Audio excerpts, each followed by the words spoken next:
In the glittering world of social media fame, betrayal can trend faster than love. When ambitious influencer Lila Monroe's star begins to rise, her closest friend, Zara Holt, harbors a dangerous jealousy. The comments section was exploding with hate, and Lila Monroe couldn't breathe. Just days ago, she had been the internet's sweetheart, her warm smile, radiant hazel eyes, and soft caramel skin lighting up every thumbnail. At 26, she'd built her entire career on relatability, streaming from her sunlit apartment in coastal Meriden. But now her name was trending with the word #LilaExposed attached. Each post, each accusation felt like a dagger. She kept scrolling, searching for the moment her life had tilted from bliss to nightmare. She didn't yet know that the person pulling the strings was sitting less than a mile away, sipping iced coffee, watching her destruction in real time. Zara Holt had always played the supportive friend, the witty, stylish 27-year-old with sharp cheekbones, olive-toned skin, and a knack for charming anyone in the room. To everyone else, she was Lila's ride or die, the girl who knew all her secrets. But inside, Zara's admiration had curdled into envy. She remembered the days when they'd both posted videos that barely scraped 100 views. Then came the moment Lila's content exploded. Millions of followers overnight, brand deals flooding in. Zara smiled for the cameras, but at night she replayed old live streams, her mind scanning for anything that could be twisted into poison. It began subtly. Zara dug through Lila's early content, unedited, casual, from the days before fame demanded perfection. One clip caught her attention, Lila laughing mid-conversation about a controversial celebrity. The comment was harmless in context, but snipped and reframed, it could burn. Zara's fingers hovered over the trackpad. She clipped, trimmed, and stitched together words that, when isolated, sounded cruel and arrogant. It was surgical. She knew the internet wouldn't care about the truth, only about the spark that lit the outrage. The edited video appeared on a small gossip page first. The caption read, "This is who your favorite influencer really is." Zara knew the mechanics of the algorithm. Controversy spread faster than praise. The video collected shares like dry leaves catching embers. Commenters were quick to condemn, stitching the clip into reaction videos. Lila's fan pages started to splinter, some defending her, others turning their backs. Zara sat in her dimly lit living room, watching the storm grow from the comfort of her oversized sweater, lips curling into a barely visible smile. Lila noticed the change in tone almost instantly. Overnight, her inbox went from collaboration requests to threats. She tried to dismiss it as a passing trend. Cancel culture always found a new target. But the pit in her stomach told her this was personal. When she saw the video for the first time, she almost didn't recognize herself. The smug tone, the cruel phrasing, it wasn't her. Still, the internet didn't care about edits, they cared about outrage. Her hazel eyes stung with tears, and she wondered if her entire career had been built on a cliff she never noticed until now. The morning after the video hit 1 million views, Lila woke to 143 missed notifications, hashtags multiplying like bacteria. Unfollowed, fake role model, she fooled us. Even brands she'd worked with for years began sending cold corporate emails suspending collaborations until further notice. She tried to release a statement, her voice trembling as she filmed herself in a white hoodie, hair pulled into a messy bun, pleading for understanding. But Zara knew this wouldn't work. In the world of cancel culture, explanations weren't defense, they were ammunition. Commenters clipped her apology into memes, mocking her for fake tears and playing the victim. Meanwhile, Zara poured herself a second cup of coffee in her small, minimalist kitchen, her perfectly manicured nails tapping the counter. She was shocked, not at the cruelty of the internet, but at how easily they swallowed the bait she had dangled. The deeper the avalanche rolled, the less Lila could breathe. Zara understood optics. She publicly posted sympathy for Lila, commenting on threads, "This doesn't sound like the Lila I know. Please be kind." Her friends messaged her privately, praising her loyalty. It was the perfect cover, appearing concerned while quietly fueling the fire. She sent the video to a mid-tier drama YouTuber she knew loved a scandal, disguising it as an anonymous tip. Within hours, reaction videos flooded the platform, each adding layers of speculation and invented insider knowledge. In group chats, Zara told mutual friends she was just as shocked as everyone else, hiding the fact that her own laptop still had the raw, unedited clips she had twisted into the viral weapon. She never considered herself cruel, just ambitious, and in her mind this wasn't destroying Lila, this was leveling the playing field. Long before the public pylon reached its peak, a quieter storm was forming. Mutual acquaintances, former collaborators, even people Lila had barely met were suddenly telling stories about her. It was the Whisper Network, one vague anecdote sparking another, until a collective narrative formed. She's always been rude off camera. I heard she underpaid an assistant. None of it had proof, but the absence of evidence didn't matter. Zara watched it unfold with quiet fascination, occasionally dropping subtle anonymous DMs to the right accounts to keep the chatter alive. Lila, meanwhile, was spiraling. She didn't know who to trust, which friends still believed her, or whether any of her followers would remain when the smoke cleared. By the third week, Lila's world had shrunk to the four walls of her apartment. Curtains drawn, phone face down, she no longer opened her email. Brands had officially cut ties. She'd lost over 200,000 followers in days. She barely ate, surviving on cups of tea that went cold before she could finish them. What hurt most wasn't the strangers, it was the silence from those she loved.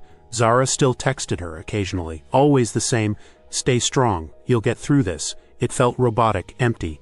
Lila began replaying every interaction, searching for moments she might have misstepped, but she kept hitting a wall. None of it made sense. She didn't yet realize that the betrayal was sleeping in her phone's contact list. Satisfied with the chaos she had sparked, Zara decided it was time for phase 2. She unearthed another old clip, this one from a live stream where Lila was visibly tired and distracted. Zara isolated a few sentences and added captions, twisting them into an insult toward her fans. The internet loved a pattern, and Zara knew if she could make it seem like Lila had a history of questionable remarks, the damage would be irreversible. She uploaded it through a fake account, then sent the link to an influencer gossip forum. Within hours, the video hit trending again. This time the backlash was fiercer. People weren't just unfollowing, they were demanding that Lila be deplatformed entirely. From her cozy apartment, Zara sipped her wine, her reflection in the glass smiling back at her like a silent co-conspirator.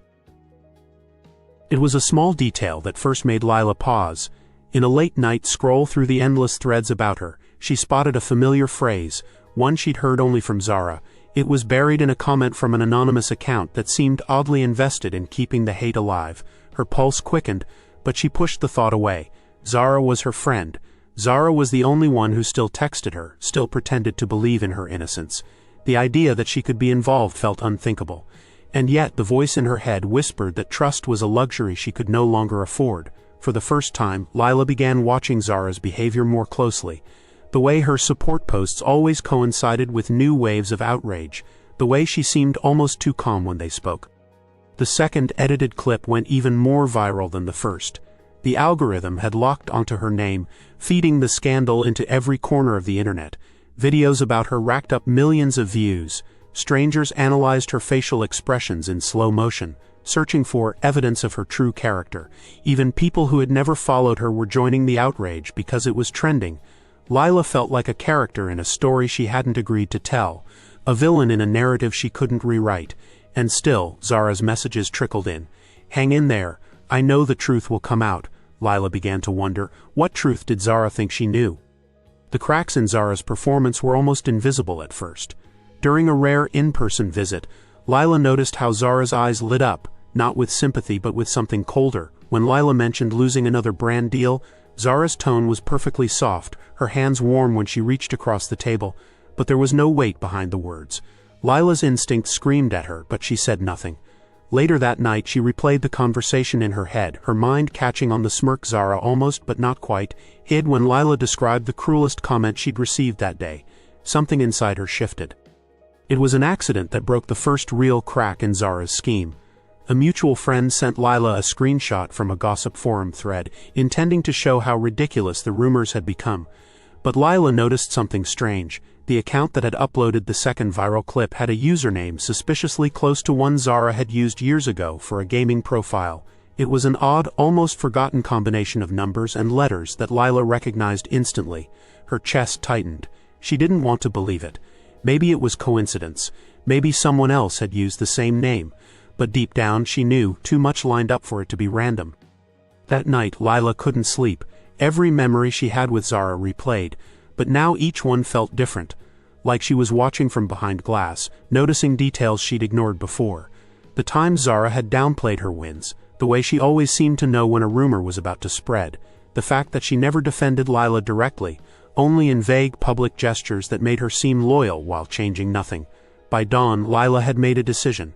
She wasn't going to confront Zara yet. She would watch, she would gather proof, and when the time was right, she would make sure the truth came out, not just to save her career, but to make sure Zara could never do this to anyone else again.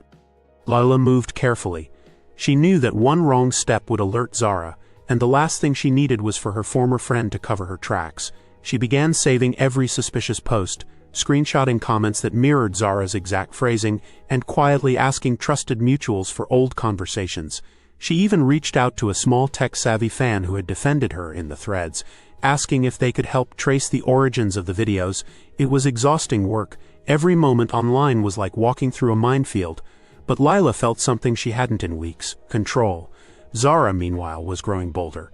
She posted cryptic tweets about snakes in the industry, and made passive-aggressive jokes in group chats, all while continuing to fuel the outrage anonymously. The difference was, this time, Lila was watching her in real time, and the pieces were starting to lock together. It was the fan who found it. The video metadata from the first clip contained an overlooked signature, a unique code linked to the editing software Zara had used for years. It wasn't visible to the public, but it was enough to prove origin. Combined with the matching username from the second clip and the eerily similar writing style across multiple anonymous posts, Lila now had a digital trail leading straight to Zara. She stared at the evidence on her screen, her hands shaking, not from fear, but from the sharp, burning anger that rose in her chest. This wasn't just betrayal, it was premeditated destruction, and now she had everything she needed to end it. Lila invited Zara over under the guise of needing support. When Zara arrived, hair perfectly styled, wearing her usual soft beige sweater and subtle gold jewelry, she played the concerned friend flawlessly. But as they sat across from each other, Lila placed her laptop on the table and pressed play. The screen showed the raw metadata, the screenshots, the usernames, the timestamps. Zara's smile faltered. For the first time in weeks, her confident facade cracked. She tried to laugh it off, claiming it was a misunderstanding, a coincidence, even suggesting someone was framing her. But her voice wavered, her eyes darting toward the door. Lila leaned forward, her tone ice-cold. "I know it was you, Zara, and so will everyone else." The next morning, Lila posted a single video, calm, steady, and armed with proof. She laid out the timeline, the evidence, and the betrayal. Never once raising her voice, the internet erupted. The very pages that had destroyed her image now turned their outrage toward Zara. Brands distanced themselves from her overnight, followers vanished, and former allies scrambled to cut ties. Zara tried to deny everything, but the digital fingerprint was undeniable. The same algorithm that had fueled her attacks now turned against her, and every move she made only amplified her downfall. Weeks later, Lila's career was slowly recovering, though she knew things would never be exactly the same. The betrayal had left scars, not just on her public image but on her trust in people. She rebuilt cautiously, surrounding herself with fewer, truer allies. The experience had taught her that in the world of influence, the sharpest knives were often hidden in friendly hands. As for Zara, she disappeared from the public eye entirely, her name now a cautionary tale whispered in creator circles. Sitting in her sunlit apartment once more, Lila looked into the camera with a quiet, steady gaze. "If you've made it this far," she said softly, "remember this. Fame will show you who your friends really are. And if you want to hear the rest of my story, subscribe. You're going to want to see what comes next."